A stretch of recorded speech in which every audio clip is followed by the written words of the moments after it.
আলহামদুলিল্লাহ রহমতে ভালো আছি। জি আলহামদুলিল্লাহ ভাইয়া, আমি সবার জন্য দোয়া করি, বেশিরভাগ প্রবাসী ভাইয়াদের জন্য দোয়া করি।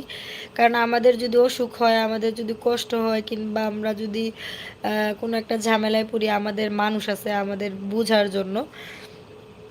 তো আমার প্রবাসী ভাইদের কিন্তু তা না, প্রবাসী ভাইয়েরা কিন্তু একদম একা, একদম মনে হয় যে বিদেশ গেলে এরা এতিম হয়ে যায়।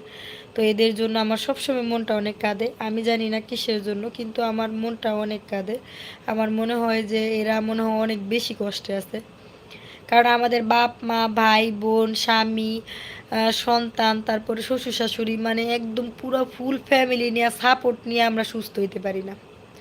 আর একটা প্রবাসী ভাইয়েরা কি বলে, যখন বিদেশ থাকে তখন এরা মনে করেন একলাই সুস্থ হয়ে যায়। হ্যাঁ ভাই, আমার যদি জ্বর হয়, আমার যদি অসুখ হয়, অনেক বেশি বিশাল কিছু হয়, তাহলে দেখবেন আমার 14 গোষ্ঠী আয় পড়ছে।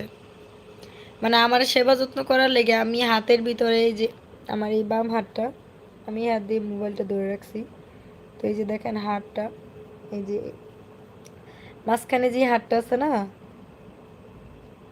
এই হাতটা আমার আজকে 1 সপ্তাহের উপর হইব যে হাতটা মুচকে গেছে।